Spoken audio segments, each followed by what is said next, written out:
चलो। Value added statement इसका दूसरा नाम है ग्रॉस वैल्यू एडेड, GVA। ठीक है। अब बेसिकली वैल्यू एडेड में अपन क्या करते हैं कि कोई भी वैल्यू एडेड स्टेटमेंट, ऐसे नहीं कि EVA या फिर MVA या फिर GVA, हर किसी में एक पर्टिकुलर बेस बना के प्रॉफिट को बेस से कंपेयर किया जाता है। और जितना प्रॉफिट वो बेस से ज्यादा है उसको अपन बोलते हैं वैल्यू एडिशन। ठीक है। यानी कि जैसे फॉर एग्जांपल, जैसे GST में होता है कि अगर हमने 100 रुपए का गुड्स खरीदा, 150 में बेचा, तो जो 50 रुपीज एडिशनल हमने अर्न किया वो वैल्यू एडिशन।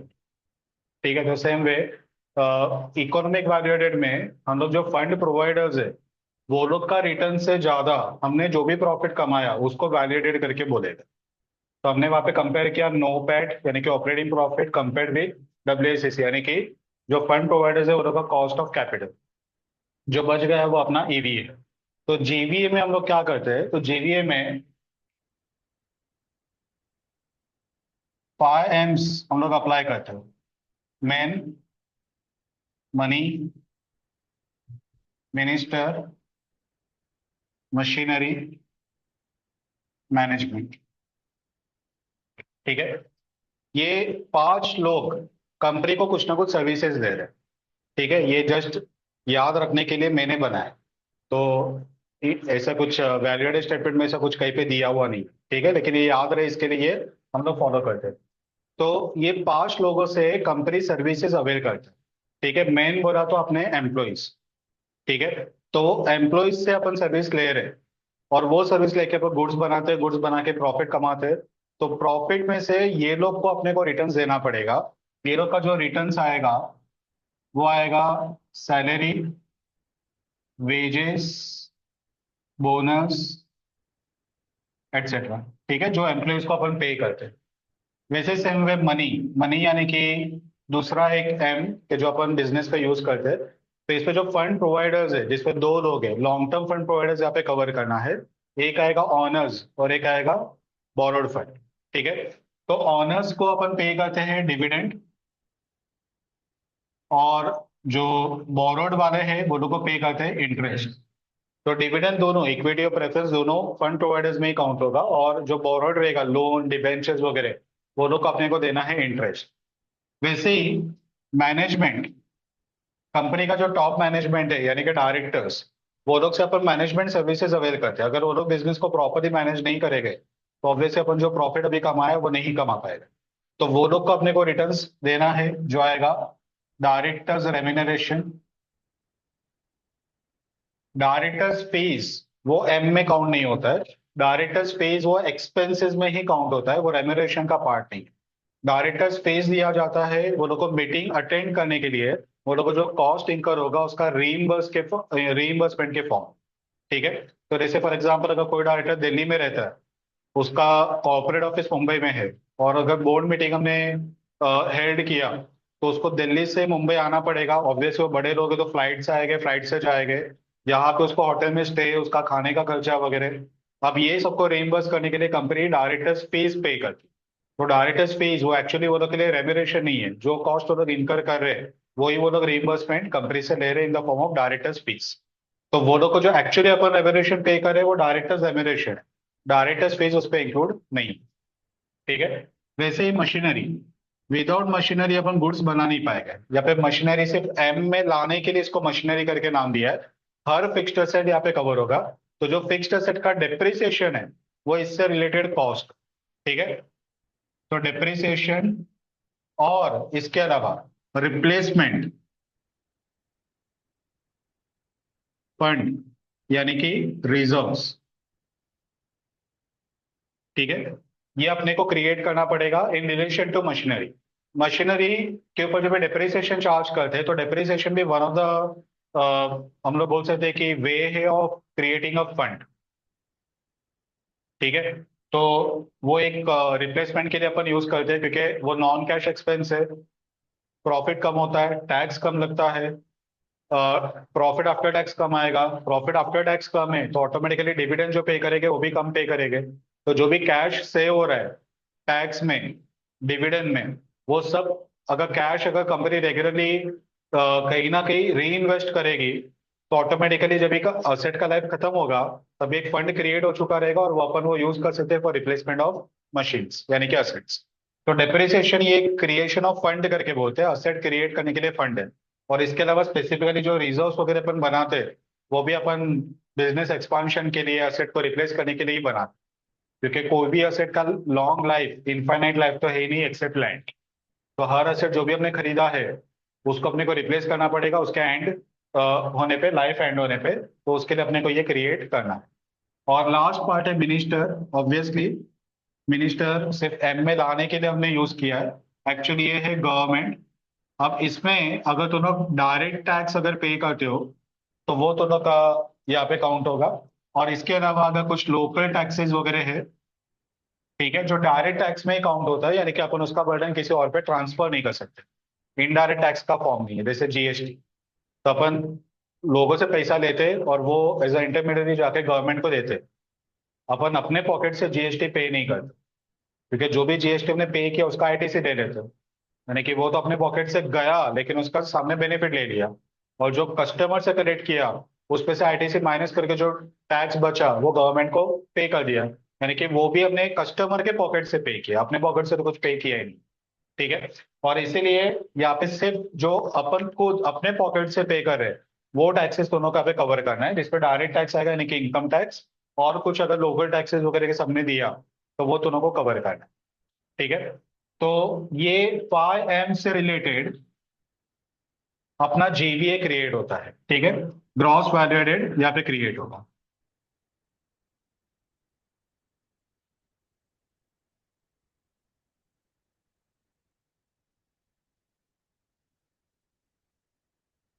अब हम लोग क्या करेंगे, ये 5M से रिलेटेड जो भी कॉस्ट रहेगा जो हमने पीएनएल में लिखा हुआ है उसको पीएनएल से निकाल दे, उसको पीएनएल से निकाल देंगे। तो ऑटोमेटिकली अपने को एक प्रॉफिट मिलेगा before paying any remuneration to this 5M। तो 5M को पे करने के पहले का प्रॉफिट, और वो अपना जीवीए ग्रॉस वैल्यू एडेड। ठीक है, मैं वापस एक बार रिपीट करता हूँ। पीएनएल में सैलरी लिखा रहेगा, डिविडेंड लिखा रहेगा, directors remuneration, depreciation, income tax, सब कुछ है पीएनएल। ठीक है। तो ये 5M को जो देना है, ठीक है, वो पीएनएल से निकाल लो। तो ऑटोमेटिकली सेल्स माइनस ये 5M का छोड़ के बाकी का जो एक्सपेंसेस है वो दोनों माइनस करोगे तो दोनों को प्रॉफिट मिलेगा बिफोर दिस 5M। और वो प्रॉफिट को अपन बोलेंगे जीवीए ग्रॉस वैल्यू एडेड। और वो ही जीवीए को अपने को ये 5M में डिस्ट्रीब्यूट करना है। ठीक है। तो अपना जीवीए का स्टेटमेंट दो पार्ट में डिवाइड होगा। पहला आएगा कॉम्पिटिशन ऑफ जीवीए। ठीक है। यानी कि ये क्या रहेगा, प्रॉफिट विदाउट 5Ms। ठीक है। 5M का छोड़ के बाकी का जो प्रॉफिट है वो अपना जीवीए। अब दूसरा जो पार्ट आएगा वो आएगा एप्लीकेशन ऑफ जीवीए। तो ये जो प्रॉफिट आया वो प्रॉफिट है 5 लोगों का अपन बांटेंगे, क्योंकि ये लोग फ्री में काम नहीं करेंगे, लोगों को कुछ ना कुछ देना पड़ेगा। तो ये जो अपन दे रहे वो अपन एप्लीकेशन और जीवीए में लिखेंगे। तो जितना जीवीए क्रिएट हुआ ना उतना ही सेम अमाउंट एप्लीकेशन का आना चाहिए, तो अपना सम टैली हो। आया समझ में? अब देखो इस पे क्या क्या आएगा। सबसे पहले अपन स्टार्ट करेंगे सेल्स से। ठीक है। तो सेल्स लेस करेंगे cost of bought in material and services. Cost of bought in material and services, ये वर्ड दोनों को याद करना पड़ेगा। आई थिंक कॉस्ट ऑडिट में भी यही नाम है। ठीक है। तो cost of bought in material and services ये अपन माइनस करेंगे, ये हेडिंग देंगे। और ये 5M का जो एक्सपेंसेस है इसको छोड़ के बाकी का हर एक्सपेंस यहाँ पे कवर कर। ठीक है। यानी कि क्या क्या आएगा, ओपनिंग माइनस क्लोजिंग आएगा स्टॉक का, परचेज आएगा, ट्रेडिंग अकाउंट का और याद करो, ओपनिंग है परचेज है। ठीक है। बाकी का जो एक्सपेंसेस रहेगा जैसे रॉयल्टी डायरेक्ट एक्सपेंस वगैरह, ठीक है, तो वो सब आएगा। तो डायरेक्ट एक्सपेंसेस। ठीक है। पीएनएल में आ जाएंगे तो पीएनएल में जो बाकी का 1/1 एक्सपेंसेस अपन डेबिट करते हैं, उसमें ये फाइम से रिलेटेड जो एक्सपेंस है उसको छोड़ के बाकी का एक्सपेंस लेना है। मैंने वेजेस लिया नहीं क्योंकि वेजेस यहाँ पे फाइम में कवर हो रहा है। ठीक है, तो वो दोनों को यहाँ पे लेना नहीं। ठीक है। अब पीएनएल में एक आता है सबसे बड़ा एक्सपेंस सैलरीज, लेकिन वो फाइम का पार्ट है तो यहाँ पे नहीं आएगा। ठीक है। उसके अलावा ऑफिस रिलेटेड जो कॉस्ट रहेगा, जैसे rent, electricity, printing stationery, postage and telegram, travelling, conveyance, audit fees, ठीक है, advertisement, sales promotion, distribution cost, discount allowed, ये जो भी रहेगा पीएनएल में जो यहाँ पे कवर नहीं हो रहा है, वो 1/1 हर एक्सपेंस को दोनों को लेना है। हर एक्सपेंस। ठीक है। तो all expense of PNL except five five का जो एक्सपेंस है वो छोड़ के बाकी का हर एक्सपेंस अपने को लेना है। ठीक है। तो अपने को मिलेगा value added by manufacturing and trading activity.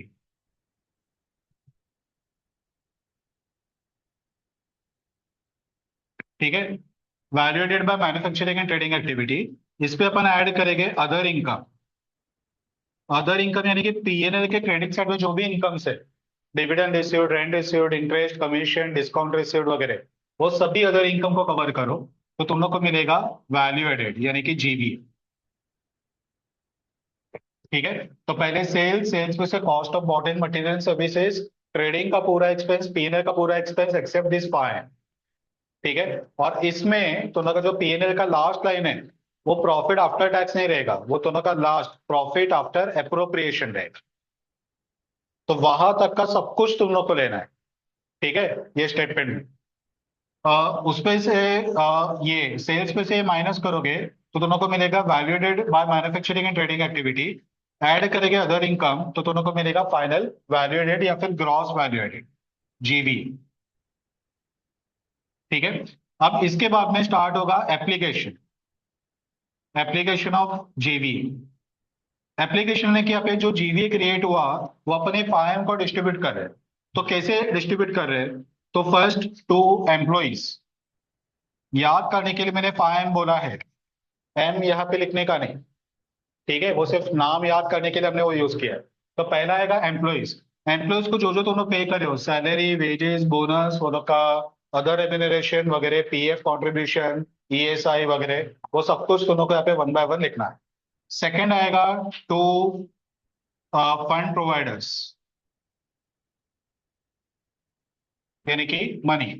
ठीक है। तो इस पे आएगा डिविडेंड, इंटरेस्ट, ये दोनों। इंटरेस्ट में ध्यान में रखना, फंड प्रोवाइडर में अपन लॉन्ग टर्म बोरोविंग्स को कवर करते हैं। ठीक है। तो अगर तुम लोग को इंटरेस्ट ऑन डिबेंचर दिया तो 5M में काउंट होगा, इंटरेस्ट ऑन टर्म लोन्स दिया 5M में काउंट होगा, लेकिन interest on working capital loan, interest on cash credit, interest on bank overdraft अगर वो दिया तो वो तुम लोग यहाँ पे कवर करोगे 5M का पार्ट। ठीक है। क्योंकि वो शॉर्ट टर्म का इंटरेस्ट है, शॉर्ट टर्म का इंटरेस्ट यहाँ पे कवर होगा, लॉन्ग टर्म का इंटरेस्ट यहाँ पे कवर होगा। ठीक है। तो यहाँ पे तुम लोग लोगे सैलरी, वेजेस वगैरह, यहाँ पे तुम लोग लोगे डिविडेंड, इक्विटी प्लस प्रेफरेंस दोनों का, और इंटरेस्ट ओनली लॉन्ग टर्म। ठीक है। तीसरा, application to government. Order important नहीं है, तो लोग इसका ऑर्डर चेंज कर सकते हो। ठीक है। तो जो ऑर्डर में मैं लिख रहा हूँ वो ऑर्डर में ही 5 एम्स लिखना है, ऐसा कुछ नहीं। वो एम्स का ऑर्डर दोनों चेंज कर सकते हो। गवर्नमेंट को आएगा डायरेक्ट टैक्स और लोकल टैक्सेस। ठीक है। नेक्स्ट आएगा मशीनरी यानी कि for expansion and replacement of assets. इसमें एक आएगा डेप्रिसिएशन और एक क्रिएशन ऑफ रिजर्व। जो भी रिजर्व क्रिएट करोगे वो दोनों को लेना है। ठीक है। नेक्स्ट आएगा टू मैनेजमेंट और इस पे आएगा डायरेक्टर्स रेम्यूनरेशन। ठीक है। और लेना है टोटल। अब जितना जीवी यहाँ पे क्रिएट हुआ ना उतना ही ये 5M का टोटल आना चाहिए। अगर वो 5M का टोटल और जीवीए का अमाउंट वो सेम है तो दोनों का सम टैली होगा। ठीक है। इसके अलावा सब में एक और पार्ट वो लोग पूछते हैं जो आता है reconciliation of profit before tax and जीवी। ठीक है, तो तुम लोग क्या करोगे, रिकंसिलिएशन का पूछा तो ही लिखना है बाय डिफॉल्ट, वो सॉल्यूशन का पार्ट नहीं है, वो अलग से वो लोग पूछते हैं कि रिकंसिलिएशन बताओ। अगर रिकंसिलिएशन का बोला नहीं तो दोनों को यहाँ तक ही सॉल्यूशन लिखना। ठीक है, तो reconciliation of profit before tax and जीवी। तो हम लोग क्या करेंगे, स्टार्ट करेंगे प्रॉफिट बिफोर टैक्स। ठीक है, अब प्रॉफिट बिफोर टैक्स में जितना भी प्रॉफिट बिफोर टैक्स के ऊपर का ये अकाउंट है, प्रॉफिट बिफोर टैक्स के ऊपर वाला जो तुमने 5M में कवर किया, वो दोनों को ऐड बैक करते जाना। प्रॉफिट बिफोर टैक्स के ऊपर का, प्रॉफिट बिफोर टैक्स के नीचे वाला नहीं। ठीक है, तो salary wages profit before tax के ऊपर आता है, डिविडेंड नीचे आता है। ठीक है, तो वो नहीं लेने का। इंटरेस्ट ऊपर आता है, वो लेना पड़ेगा। डायरेक्ट टैक्स नीचे आएगा क्योंकि बिफोर टैक्स है, तो ये नहीं आएगा। डेप्रिसिएशन ऊपर आएगा, रिजर्व नीचे आएगा, इसको इग्नोर करो। डायरेक्टर्स एमिनेशन ऊपर। ठीक है, तो हम लोग क्या करेंगे, इसमें ऐड करेंगे एप्लीकेशन ऑफ जीबीए। क्या क्या आएगा, सैलरी वेजेस, डिविडेंड नहीं आएगा, इंटरेस्ट, डायरेक्ट टैक्स नहीं आएगा, डिप्रिसिएशन, रिजर्व नहीं आएगा, डायरेक्टर्स रेम्यूनरेशन, इतना पार्ट तो तुम लोग को मिल जाएगा जीबीए।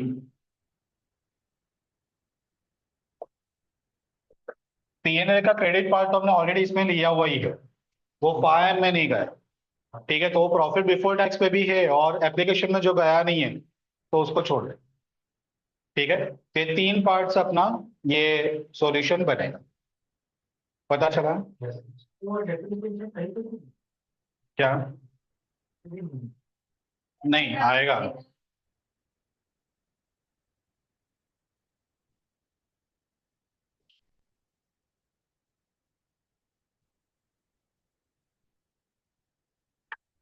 पता चला। अभी लॉजिक समझा दोनों को, स्टेटमेंट का, स्टेटमेंट बनाना तो इजी है लेकिन उसका लॉजिक भी पता रहना चाहिए। और ये वॉलंटरी डिस्क्लोजर्स में काउंट होता है, यानी कि ये कंपलसरी नहीं है कि एनुअल रिपोर्ट में पब्लिश करो, लेकिन ये वॉलंटरी डिस्क्लोजर्स जो चैप्टर का हेडिंग है, वो चैप्टर का हेडिंग है वॉलंटरी डिस्क्लोजर है रिसेंट डेवलपमेंट्स। तो ये रिसेंट डेवलपमेंट और वॉलंटरी में काउंट होता है।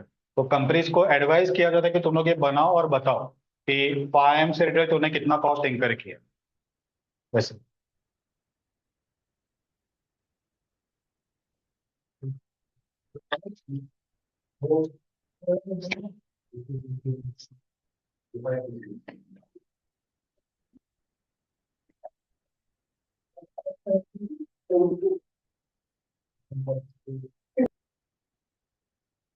चलो question number 1। From the following P&L account of Kalyani Limited, prepare gross value added statement. Show also the reconciliation between gross value added and profit before tax.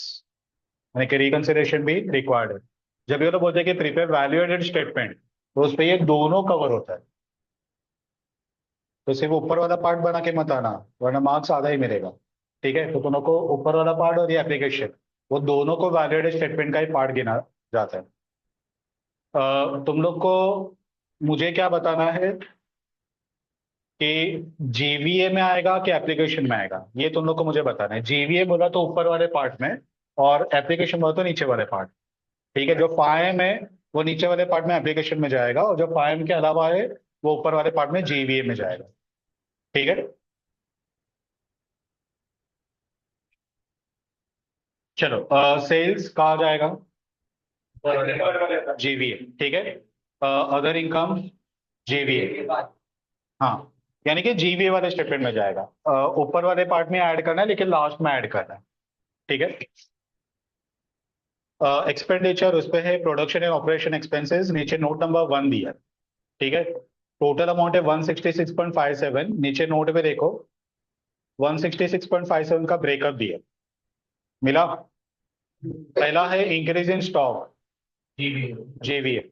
Consumption of raw material, JVA. Consumption of stores, JVA. Salary wages bonus other benefit, application says in local taxes, application local taxes जो रहेगा वो अपने को अपने pocket से पे करना पड़ता है, वो एप्लीकेशन में जाता है, गवर्नमेंट वाले हेडिंग में जाएगा। ठीक है। नेक्स्ट है अदर मैन्युफैक्चरिंग एक्सपेंसेस, जीवीए फाइम से रिलेटेड नहीं है। अब ऊपर आ जाओ वापस स्टेटमेंट में, नेक्स्ट दिया है एडमिन एक्सपेंसेस नोट नंबर 2 6.12 का टोटल अमाउंट है। अब वो 6.12 का नीचे नोट दिया है, वहां पे आ जाओ। Admin expenses include internal audit fees of 1 lakh, salaries and commission to director rupees 2.2 lakhs and provision for doubtful debts 2.5 lakhs। पहले तो ये तीन का टोटल करो, तीन का टोटल कितना आ रहा है? 1, 2.2, 2.5, 5.7 और ऊपर कितना अमाउंट है? यानी कि वो बाकी का अदर एडमिन एक्सपेंस है। ये गड़बड़ मत करना, वो लोग जानबूझ के नोट पूरा देते नहीं है, बच्चे लोगों को जो बैलेंस फिगर है वो देना भूल जाते हैं। जब तक वो नहीं लिया तो उनका जेवीए का स्टेटमेंट टैली नहीं हो। समझा? अब इसमें से फाइन का कौन सा है वो बताओ। ऑडिट फीस नहीं, ऑडिटर वो कंपनी का एम्प्लॉय नहीं है, वो प्रोफेशनल आउटसाइडर है, तो उसका जो फीस है वो जेवीए में ही जाएगा, एप्लीकेशन में नहीं जाएगा। Salary and commission to director, directors यानी कि कौन से में जाएगा? एम्प्लॉयज में या मैनेजमेंट में? मैनेजमेंट। ठीक है। नेक्स्ट है provision for doubtful debts, RDD, JVA. ठीक है। और अदर एडमिन एक्सपेंसेस जो यहाँ पे कवर्ड नहीं है वो बैलेंस फिगर अपने को लेना है, वो कहाँ पे जाएगा? जेवीए। अदर एडमिन नेचर बताया नहीं है, तो ये रूटीन एक्सपेंसेस रहेगा, ऑफिस रिलेटेड एक्सपेंसेस वगैरह, तो वो पूरा का पूरा जेवीए में काउंट करेगा। चलो अभी नेक्स्ट ऊपर आ जाओ वापस। Interest and other charges note number 3 दिया है, टोटल अमाउंट है 8। ठीक है, तो नीचे जो नोट दिया रहेगा उसका भी टोटल 8 आना चाहिए। अब देखते हैं नीचे क्या दिया है। Note number 3, interest and other charges on fix loan from financial institution, application कौन से हेडिंग में? मनी, मनी यानी कि फंड प्रोवाइडर, यहाँ पे लिखने का टाइम पे फंड प्रोवाइडर करके लिखना है। ठीक है। Next on debentures, fund provider same. On working capital loan, GVA, total 8 दिया है, यानी कि बैलेंस शीट का कुछ भी नहीं है। चलो अभी वापस ऊपर आ जाओ। डिप्रिसिएशन है next, application, machinery, replacement of fixed asset में काउंट होगा। बाद में है profit before tax. Profit before tax कैसे आएगा? तो ऊपर का 216 माइनस 186 यानी कि 30, वो आएगा प्रॉफिट बिफोर टैक्स। वो अपन रिकंसिलिएशन में फर्स्ट टाइम के लिए यूज करेंगे, बाकी ये जो बीच के सब हेडिंग्स है वो अपन कहीं पे लिखते नहीं। नेक्स्ट है provision for tax 3, application, government. ये प्रोविजन फॉर टैक्स यानी कि इनकम टैक्स का प्रोविजन है, इनकम टैक्स जाएगा एप्लीकेशन में, गवर्नमेंट। ठीक है। तो ये 3 माइनस करके आ रहा है 27.24, ये क्या है? Profit after tax, profit after tax. ठीक है, ये भी कहीं पे आता नहीं एज सच। बाद में investment allowance reserve return back 0.46, balances पर लास्ट बैलेंस शीट 1.35, तो टोटल आया 29.05। अब ये 29.05 कैसे आ रहा है चेक करो, 27.24 प्लस 1.35। ठीक है, प्लस 0.46 करो, 29.05 आ रहा है। यानी कि ये इन्वेस्टमेंट अलाउंस रिजर्व से पीएनएल में आया है या पीएनएल से रिजर्व में गया? रिजर्व से पीएनएल में आया है, समझा? ऐड हुआ है ना पीएनएल में। तो ये पीएनएल से रिजर्व में गया नहीं है। अगर ये पीएनएल से रिजर्व में गया रहता ना, तो अपन ये क्रिएशन ऑफ रिजर्व करके यहाँ पे लेते। तो ये रिवर्स है, रिजर्व से पीएनएल में आया, तो अपने को लिखना यहाँ पे ही है, लेकिन अमाउंट नेगेटिव में जाएगा। पता चला? रिजर्व का हमने यूज किया है, पीएनएल में ट्रांसफर किया, रिवर्स। क्लियर है? चलो आगे क्या दिया है? बैलेंस इस पर लास्ट बैलेंस शीट यानी कि पीएनएल का ओपनिंग बैलेंस, तो टोटल आया 29.05, ट्रांसफर टू जनरल रिजर्व, बताओ। यही expansion and replacement of asset. ठीक है। उसके बाद में प्रपोज डिविडेंड, फंड प्रोवाइडर्स, ठीक है। और उसके बाद में surplus carried to balance sheet, यानी कि ये क्या हुआ, क्लोजिंग पीएनएल, क्लोजिंग पीएनएल ये बैलेंस शीट में ट्रांसफर हो रहा है। अब क्लोजिंग पीएनएल वो खुद भी एक रिजर्व है ना, तो ओपनिंग पीएनएल कितना था, 1.35 था ओपनिंग पीएनएल, और क्लोजिंग पीएनएल कितना है 1.75, यानी कि 0.4 का हमने रिजर्व क्रिएट किया पीएनएल का। तो पीएनएल खुद भी एक रिजर्व, अगर रिजर्व क्रिएट करोगे तो वो भी तो नौका पे लेना ही पड़ेगा एक्सपांशन वाले पार्ट में। समझ में आया, ठीक है। तो ये स्टार्ट टू एंड पूरा रिटेन अर्निंग तक का पूरा पीएनएल अपने को कवर करना है। पता चला, नोट्स हमने तीनों रीड कर लिया है और कुछ इसमें है नहीं। स्टार्ट करते सम का सॉल्यूशन, साथ में लिखते जाओ, फटाक से लिख लेते, खत्म करते।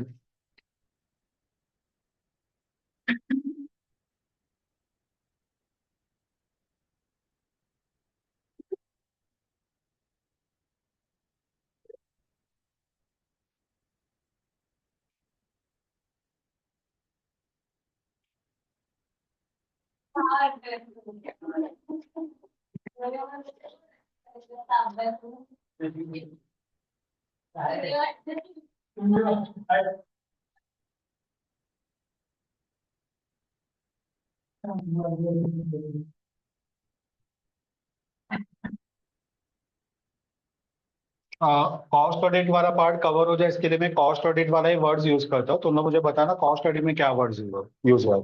अगर इससे थोड़ा सा अलग रहेगा तो वो कॉस्ट ऑडिट वाला यूज करेगा। पहले तो सेल्स ही आएगा,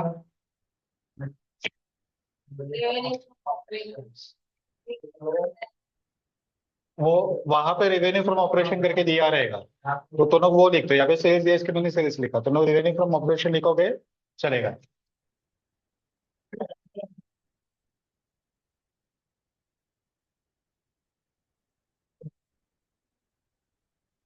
206.4।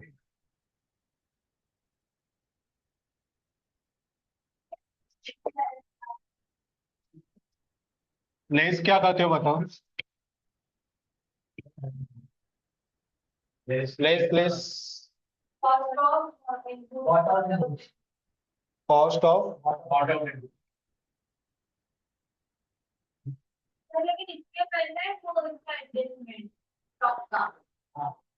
पहले स्टॉक एडजस्ट करते हो बाद में ये रहते हो।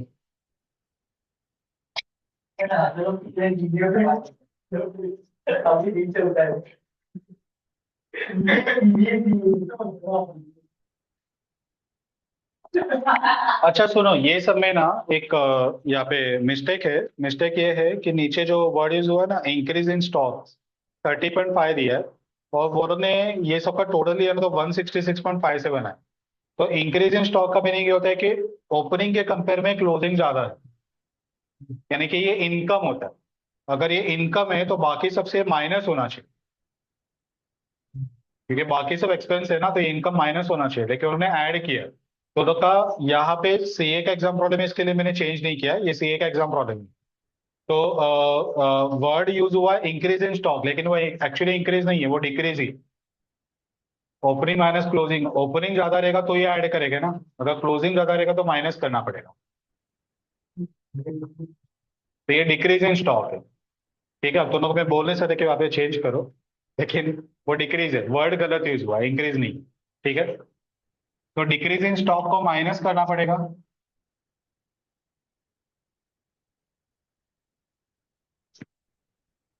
30.5। बाद में टोटल लेते हो,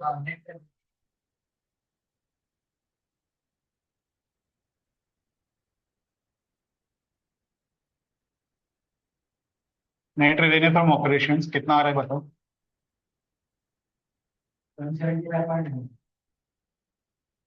175.92। बाद में कॉस्ट ऑफ क्या बताया, वॉट आउट इनपुट्स। चलो अब इसमें सेल्स आ चुका है, अदर इनकम बाद में ऐड करेंगे। प्रोडक्शन एंड ऑपरेशन के नोट में आ जाओ। जो डिक्रीज इन स्टॉक है वो हमने ले लिया। Consumption of raw material 80.57। Consumption of stores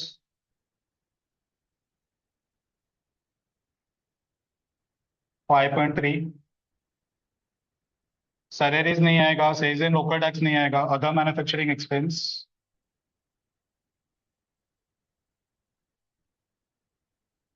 34.2। बाद में एडमिन में आ जाओ। एडमिन में audit fees 1 lakh. Salaries and commission to director नहीं आएगा, RDD 2.5। And other admin expenses. वो बैलेंस फिगर कितना आ रहा है चेक करो। ऊपर वाला अमाउंट और नीचे का ये जो तीन अमाउंट है वो माइनस करके।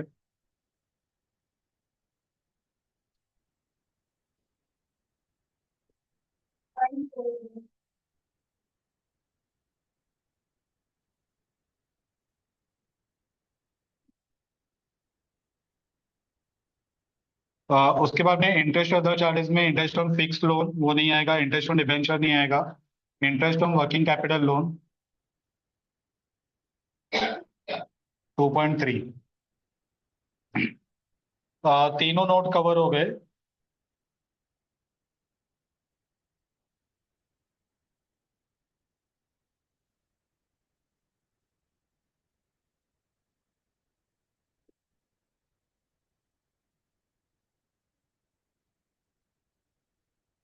अब पीएनएल के ऑर्डर में जाते हैं। तीनों नोट के बाद है डेप्रिसिएशन, ये 5M में जाएगा। प्रोविजन फॉर टैक्स 5M में जाएगा। Investment allowance reserve return back ये भी 5M में जाएगा। Transfer to general reserve, propose dividend और इंक्रीज इन पीएनएल ये सब कुछ 5M में जाएगा। ठीक है, तो फाइनली अमाउंट आउटर में शिफ्ट करो।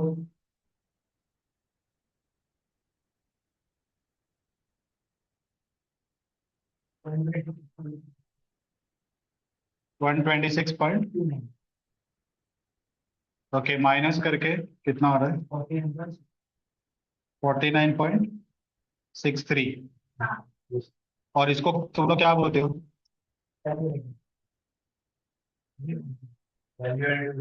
अदर इनकम ऐड करना बाकी है तो।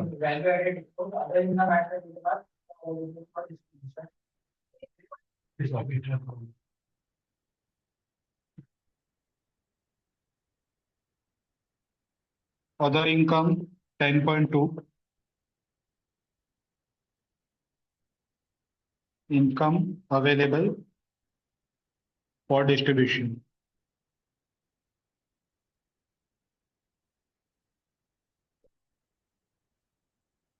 बराबर।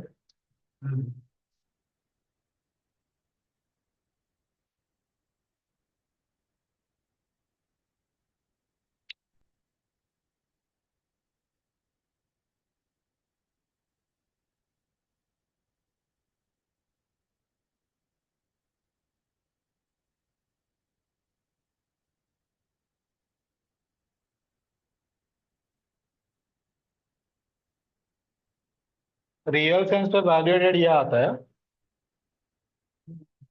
ठीक है, ये रियल वैल्यू एडेड है अदर इनकम ऐड करने के बाद। चलो अभी नेक्स्ट हेडिंग ऑप्शनल है, यानी कि एप्लीकेशन ऑफ वैल्यू एडेड करके हेडिंग दिया तो भी चलेगा, या फिर इसके नीचे ही तुम लोग डिस्ट्रीब्यूशन ऑफ इनकम करके इसके नीचे कंटिन्यू कर सकते हो। एप्लीकेशन करके हेडिंग देने की जरूरत नहीं। ठीक है, तो वहां पे क्या करते तुम लोग? हेडिंग देते हो कि नहीं? तो डिस्ट्रीब्यूशन ऑफ वैल्यू एडेड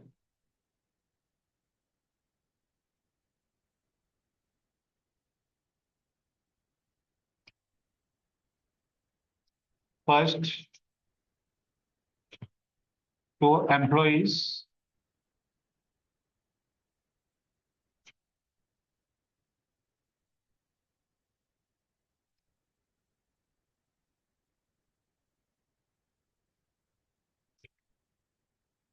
अभी एक एक करके नोट में जाओ और वो नोट में जो एम्प्लॉयज रेटेड रहेगा वो कवर करो।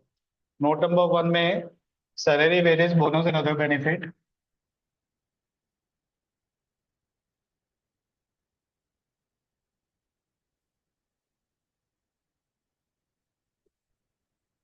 अगर सिंगल अमाउंट रहेगा तो डायरेक्ट आउटर में लिखो, अदरवाइज इनर कॉलम में लिखो। तो ये नोट में ये एक है।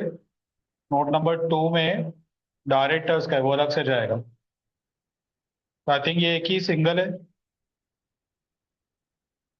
12.8। और दोनों को परसेंटेज फाइंड करवाते हैं क्या? नहीं, वो भी बैलेंस शीट रिसीव करता नहीं नहीं नहीं, इसी में नहीं, इसी में इसमें नहीं है ना। इनकेस अगर दोनों को परसेंटेज पूछा कि find the percentage of value added. Operating profit.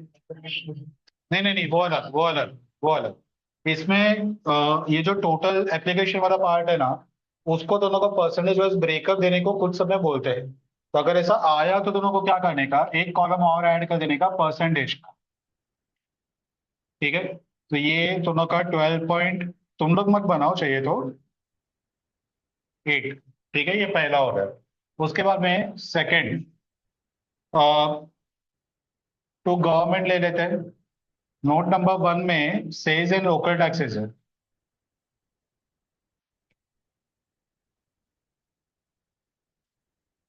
3.2। और ऊपर प्रोविजन फॉर टैक्स दिया है, प्रोविजन फॉर टैक्स 3, तो 6.2।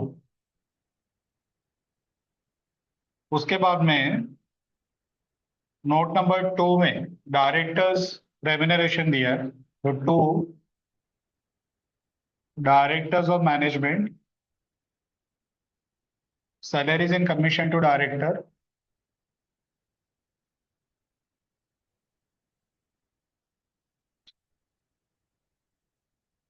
2.2। आई थिंक ये सिंगल अमाउंट है तो डायरेक्ट आउटर में लिख दो। उसके बाद में to fund providers, even institute इसमें भी कभी कभी दो पार्ट लिखती है, एक ऑनर्स का अलग और बोरोड का अलग। तो एक सिंगल हेडिंग लिखना है तो सिंगल हेडिंग लिखो, या फिर दोनों को स्प्लिट करो कि टू ऑनर्स, टू लेंडर्स। आया समझ में? तो सेपरेट लिखा तो भी चलेगा, एक साथ कंबाइन किया तो भी चलेगा। इसमें क्या क्या आएगा, तो पॉइंट नंबर 3 में fix loan on, fix loan from financial institution.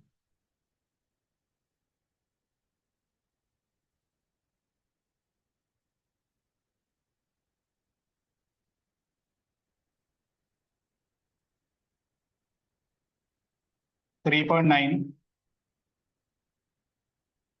Interest on debenture 1.8। ऊपर वाले पार्ट में आ जाओ, ट्रांसफर टू रिजर्व है, प्रपोज डिविडेंड है। प्रपोज डिविडेंड 24 पॉइंट, नहीं 3 है ना, 3।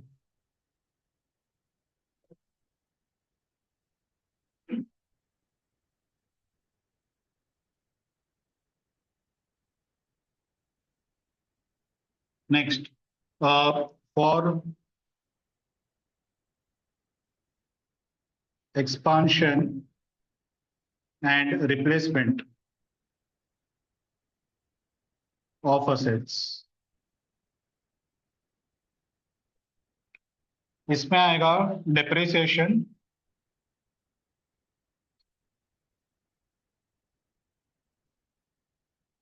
डिप्रिसिएशन है 5.69। उसके बाद में आएगा investment allowance reserve return back,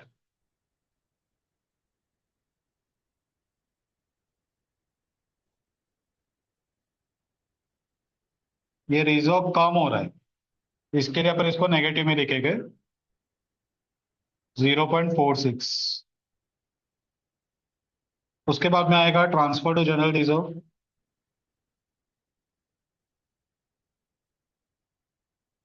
और 24.3। इसके बाद में आएगा इंक्रीज इन रिटेन्ड अर्निंग्स।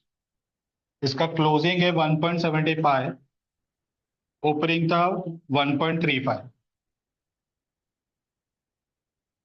यानी कि 0.4। नोट नंबर 1 में increase in stock consumption salaries आ गया, लोकल टैक्सेस आ गया, मैन्युफैक्चरिंग एक्सपेंस आ गया। नंबर 2 में audit fees salaries to director RDD आ गया, फिक्स लोन डिबेंचर का इंटरेस्ट आ गया, वर्किंग कैपिटल का ऊपर चला गया। पीएनएल में depreciation, provision for tax, investment allowance reserve, general reserve, propose dividend और रिटेन अर्निंग। ओके, ये टोटल कितना आ रहा है? 29.93। अब ये सबका टोटल ले लो।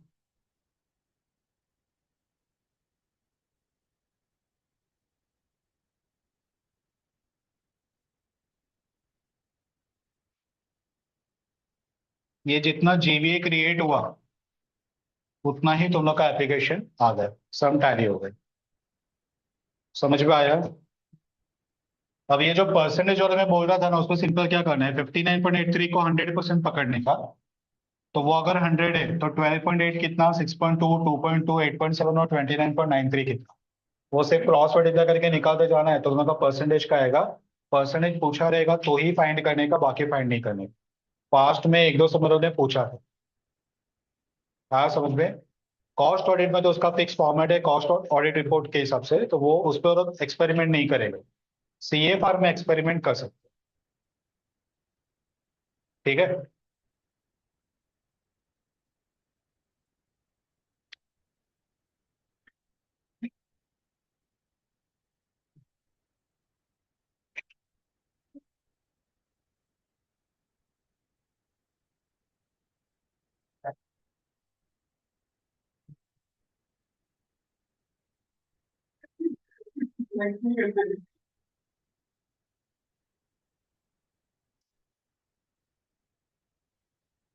हो गया ना?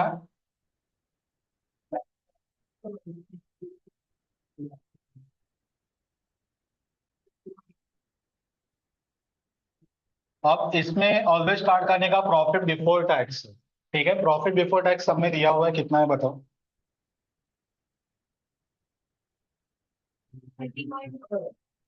30.24। अब जो फाइव एम में गया और प्रॉफिट बिफोर टैक्स के ऊपर आता है, वो सब यहाँ पे ऐड करना स्टार्ट करो, क्योंकि हम लोग क्या करें, पीएनएल से उसको अलग करें। ठीक है, तो ऑटोमेटिकली प्रॉफिट बढ़ेगा। पीएनएल से एक्सपेंसेस को निकालोगे तो प्रॉफिट बढ़ेगा। ठीक है, तो वो अपन इसीलिए ऐड कर रहे हैं। तो पीएनएल से हम लोग सैलरीज निकाल रहे हैं, ये प्रॉफिट बिफोर टैक्स के ऊपर आता है। ठीक है, तो add first salary,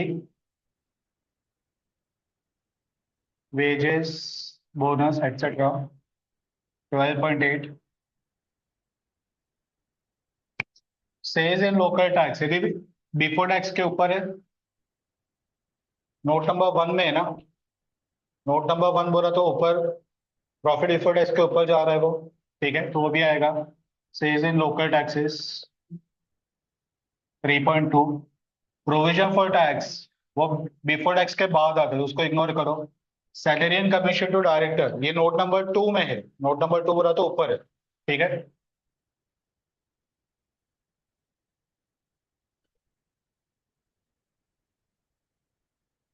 2.2। Interest on fix loan,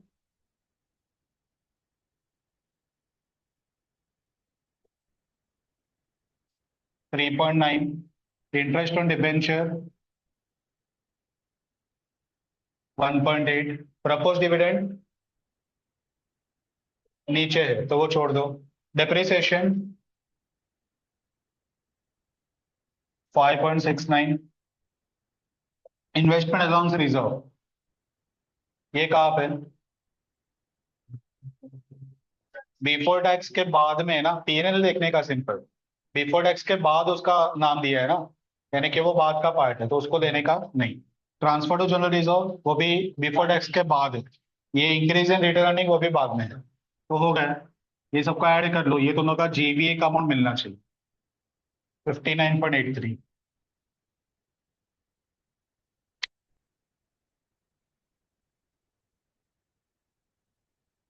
आया।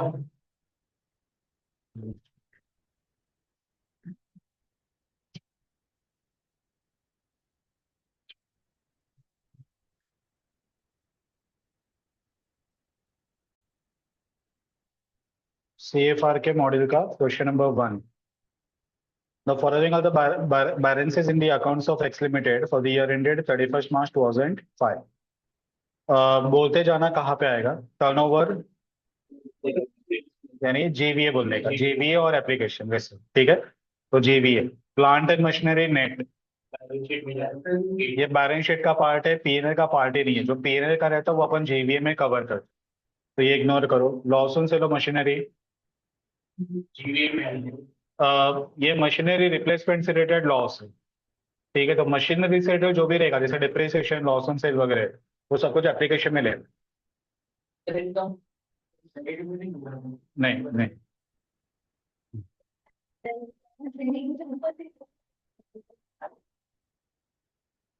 नहीं, रिलेटेड टू मशीनरी इसके लिए दोनों को ये एप्लीकेशन में लेना पड़ेगा। Depreciation on plant and machinery,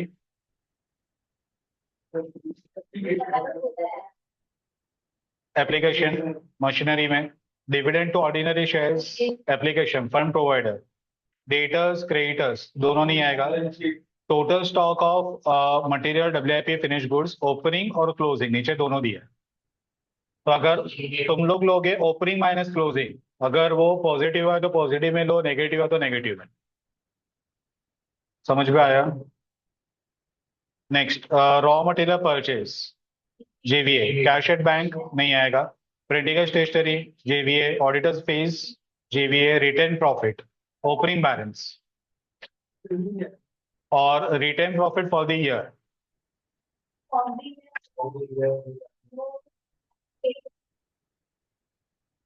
opening balance कितना था? 1998 है कि 56 है? 1998।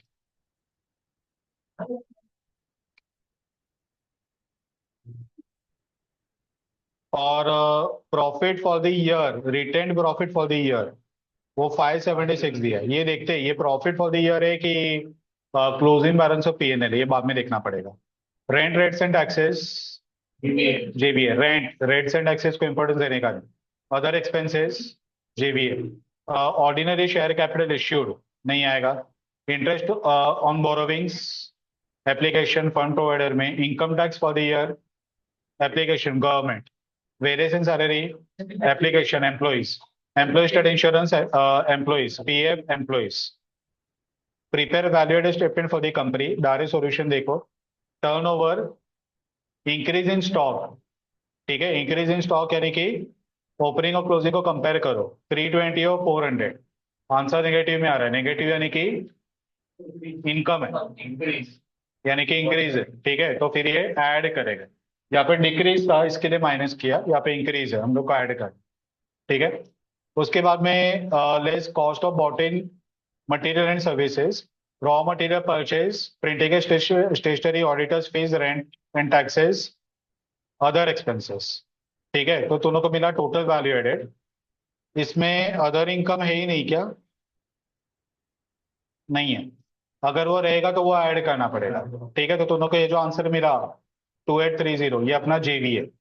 अब डिस्ट्रीब्यूशन ऑफ जेवीए, पहला एम्प्लॉइज को वेरिएस इन सैलरीज, एम्प्लॉइज स्टेट इंश्योरेंस और पीएफ, ठीक है। गवर्नमेंट में income tax, provider of capital में इंटरेस्ट ऑन बोरोविंग और डिविडेंड। री इन्वेस्टेड इन बिजनेस यानी कि ये expansion and replacement of asset, तो उस पर डेप्रिसिएशन। रिटेन प्रॉफिट, ये क्या किया है ये देख लेते हैं। Retained profit for the year, directly वही लिया है। इसका मतलब कि ये 1998 ओपनिंग था और उसमें 576 ऐड करोगे तो दोनों को क्लोजिंग मिलेगी। हाँ समझ गए? तो 576 डायरेक्टली दोनों को ये क्रिएशन ऑफ रिजर्व करके ट्रीट करना है। और loss on sale of machinery ये अलग से ऐड किया है, ये भी रिप्लेसमेंट ऑफ मशीनरी में ही काउंट हो। हाँ समझ गए? तो 2830, इस पे रिकंसिडरेशन पूछेंगे तो थोड़ा सा डेंजर हो जाएगा। क्यों होगा? पहले प्रॉफिट बिफोर टैक्स फाइंड करना पड़ेगा। तो एक वर्किंग नोट बनेगा, पहले प्रॉफिट बिफोर टैक्स फाइंड करोगे। तो sales plus other income minus expenses, उसमें सब फाइम वाले भी और जीवीए वाले भी, तो दोनों को मिलेगा प्रॉफिट बिफोर टैक्स। वो प्रॉफिट बिफोर टैक्स पे तुम लोग ये ऐड करोगे फाइम वाले बिफोर टैक्स के ऊपर वाले, तो दोनों को रिकंसिडरेशन कंप्लीट होगा। लेकिन बिफोर टैक्स फाइंड करने के लिए वर्किंग नोट बनाना कंपलसरी रहेगा, और उसका भी मार्क्स रहेगा, ओरली नहीं चलेगा, लिख के बताना पड़ेगा तुमको एग्जाम में। आ समझ गए? एक और सम है जो सीए वालों को आया था, और वो सीए में को भी रिपीट हुआ है।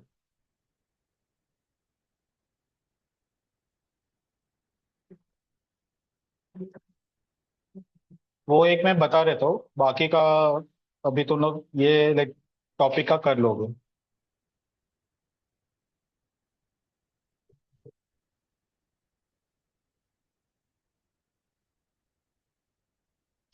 हाँ।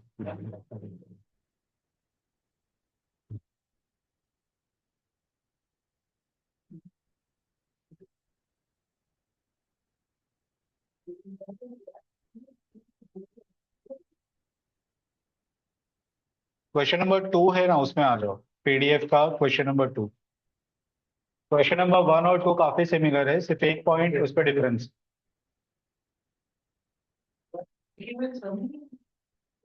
इसमें नहीं है, एग्जाम में आता है सब। जीवीए का भी इसमें सब नहीं है, लेकिन एग्जाम में आएगा।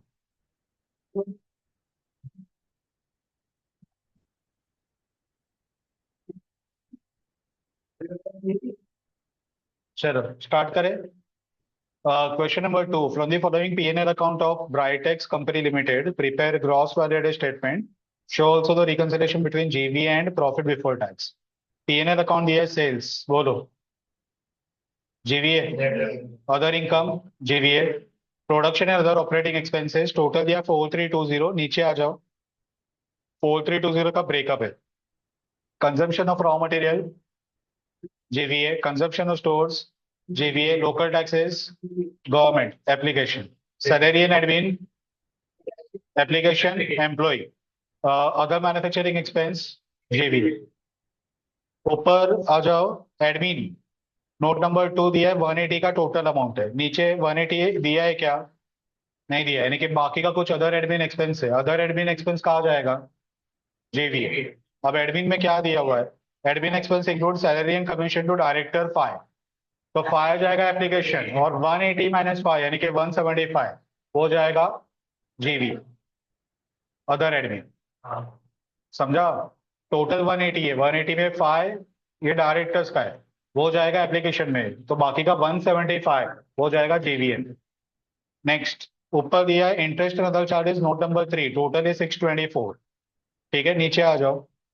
नीचे जो अमाउंट दिया उसका टोटल करो, 1095120, 180, और ऊपर कितना है? 624, तो माइनस करो। 444, 444 कुछ है जो अपने को अभी तक पता नहीं है, वो नोट अभी रीड करते हो।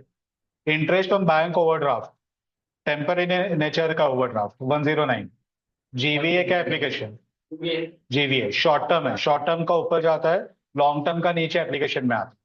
ठीक है। Next, fix loan from ICICI, fund provider application, working capital loan from IFCI, GVA, excess duty amounted to 1/10 of total value added by manufacturing and trading activities। ये पॉइंट नंबर 4 में दिया है, यानी कि ये part of interest other charges ही है। थोड़ा ध्यान से रीड करो। इंटरेस्ट अदर चार्जेस करके नोट नंबर 3 दिया, उस पे ए बी सी डी करके दिया, और पॉइंट नंबर डी दिया एक्साइज ड्यूटी, और वो बोले कि 1/10 of total value added by manufacturing and trading activity. ये जो वैल्यू एडेड लिख रहे हैं ना, अदर इनकम ऐड करने के पहले का, ठीक है, वो value added from manufacturing and trading activity, तो उसका 1/10 वो एक्साइज ड्यूटी, उसका 1/10 वो एक्साइज ड्यूटी है। हाँ, पॉइंट समझा? अब इसमें ट्विस्ट क्या है? एक्साइज ड्यूटी डायरेक्ट टैक्स या इनडायरेक्ट टैक्स? तुम लोग के एरा में एक्साइज ड्यूटी है ही नहीं, इसके तुम लोग को एक्सपर्ट नहीं के पता रहेगा। लेकिन ये जीएसटी आने के पहले का टैक्स, जीएसटी का ही ये अभी कंपोनेंट बन चुका है। तो जो 28% वगैरह हायर रेट आता है, उसका one of the reason excise, यानी कि पहले मैन्युफैक्चरिंग के ऊपर एक्साइज लगता था। तो गुड्स बन के रेडी हुआ तो पहले एक्साइज ड्यूटी पे कर देते, उसके बाद में वो गुड्स को सेल कर देते तो उसके ऊपर वैट या फिर सेंट्रल सेल्स टैक्स लगता था। यानी कि एक ही गुड्स के ऊपर पहले एक्साइज लगेगा और एक्साइज के ऊपर वापस लगेगा सेल्स टैक्स। तो ये सब एबॉलिश करके उन्होंने एक ही जीएसटी ला दिया।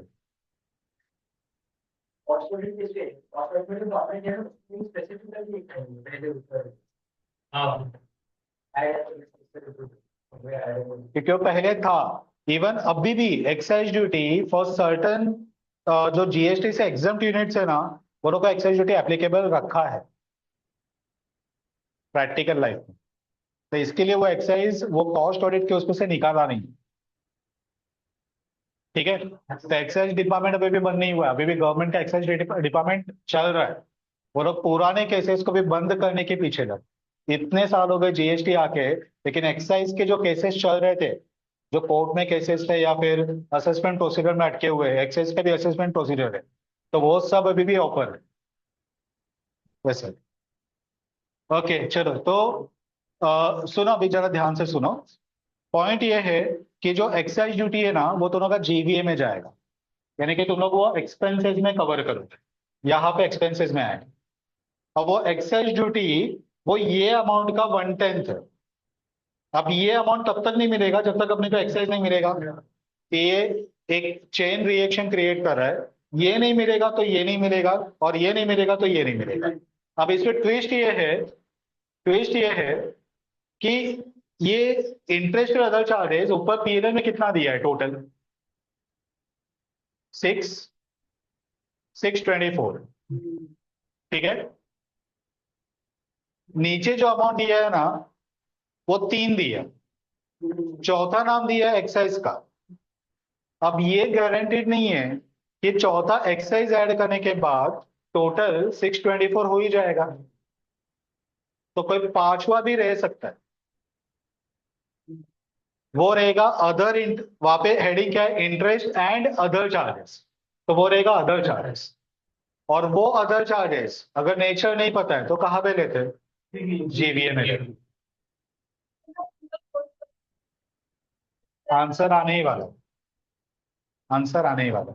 ठीक है, तभी मैं एकदम शॉर्ट में बताता हूँ, पूरा डिटेल में प्रेजेंटेशन अगर देता नहीं हो तो तुम लोग को समझ में आया ना क्या करना है। चलो मुझे सेल्स का अमाउंट बताओ जल्दी से। 6240। ये स्टॉक तुम लोग को दिया है? स्टॉक नहीं है, ठीक है, तो 6240।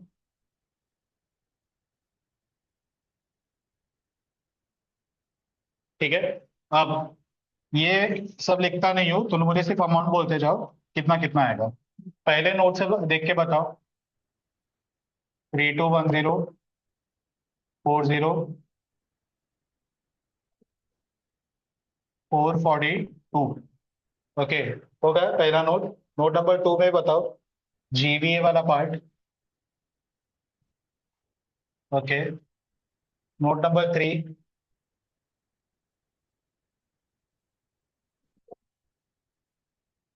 ओके, और एक एक्सरसाइज आने वाला है, वो अपने को पता नहीं है।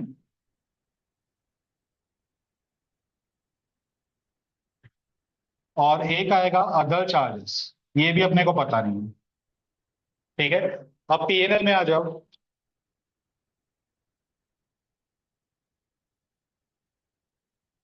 मैं बोर्ड पे लिख रहा हूँ तो यहाँ पे आ ही नहीं रहा है। हम्म, चलो अभी पीएनएल में आ जाओ। प्रोडक्शन ऑपरेशन एक्सपेंसेस हो गया, एडमिन हो गया, इंटरेस्ट अदर चार्जेस हो गया। डेप्रिसिएशन 5M में जाएगा। Profit before tax, provision for tax 5M में जाएगा। पीएनएल का ओपनिंग और क्लोजिंग का डिफरेंस वो 5M में जाएगा। Transfer to fixed asset replacement reserve 5M। Dividend paid 5M, यानी कि इसका पार्ट हो गया। ठीक है, तब ये दो को हम लोग को पता नहीं है कि दो का अमाउंट कितना है। ये सबको ऐड करोगे तो तुम लोग को मिलेगा टोटल। वो टोटल इसमें से माइनस करोगे तो तुम लोग को मिलेगा ये वाला अमाउंट, और इसका 1/10 एक्साइज। ठीक है। अब अपने को ये एक पता है कि ये दोनों का जो टोटल है वो 444 है। कैसे 444? 624 माइनस पहले के तीन अमाउंट, एक्साइज भी यहाँ पे है और अदर चार्जेस वो भी यहाँ का ही है।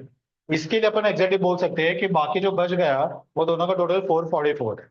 अगर सपोज बाय चांस ऐसे रहता कि यहाँ पे एक्साइज के जगह पे इनकम टैक्स दिया रहता, ठीक है, तो टैक्स एप्लीकेशन में जाएगा और अदर चार्जेस यहाँ पे आएगा, तो दोनों को कंपलसरी इक्वेशन बना के इसको क्रैक करना पता चला। यहाँ पे वो इक्वेशन वगैरह बनाने की जरूरत नहीं है, डायरेक्ट आंसर आ सकता है। तभी ये ब्रेकअप नहीं पता लेकिन टोटल 444 है, तो 3210 से लेके 444 ऐड करो।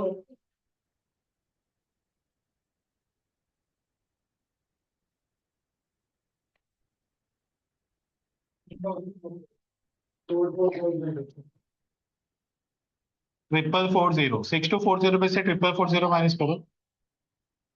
अब ये 1800 का 1/10 यानी कि ये 180, टोटल में से 180 माइनस करोगे तो ये आएगा 264। समझा? इसमें बच्चे लोग का एक मेजर गड़बड़ी होता है, तो लोग ये बोल जाते हैं कि अदर चार्जेस भी इसमें है।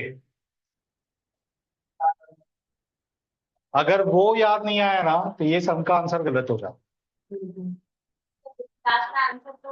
नहीं है। अगर तुमने ये लिया ही नहीं तो टोटल 444 ले ही नहीं पाओगे ना। तो तुम लोग पूरा का पूरा एक्सरसाइज गिन रहे हो, तो अगर 444 एक्सरसाइज गिना तो ये 1800 आंसर आएगा। 1800 का 1/10 वो 444 नहीं है, मैच नहीं होगा, मार्क्स कट होगा और हेवी मार्क्स कट होगा। ठीक है, सम का मेन एडजस्टमेंट वाला पार्ट ये एक ही है। समझा? तो दोनों को ये समझना है कि वो नोट में अदर चार्जेस भी है जो बैलेंस से फिगर अपने को लेना है। क्लियर? बाद में ये अदर इनकम कुछ दिया है कितना? 55। तो तुम लोग का वैल्यू एडेड हो जाएगा 1855।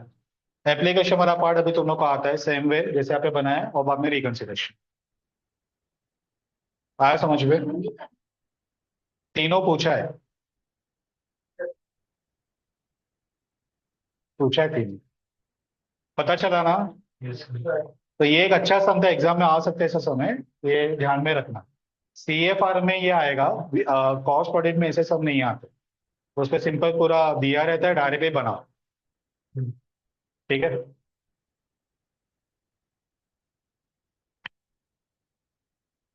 इसका फोटो निकाल के रखो।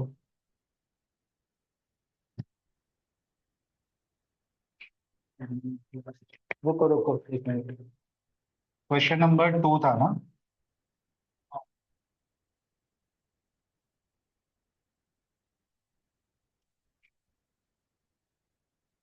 पहले स्टार्टिंग में आगे तो सबको जब यही बात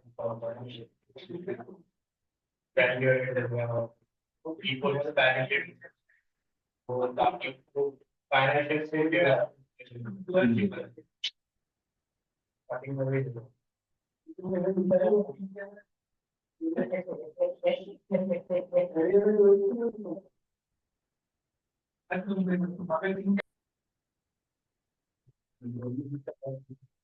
ठीक है, तो मॉड्यूल का जो समय सिमिलर है पूरा, सिर्फ आगे तुम लोग को एक दिया हुआ है।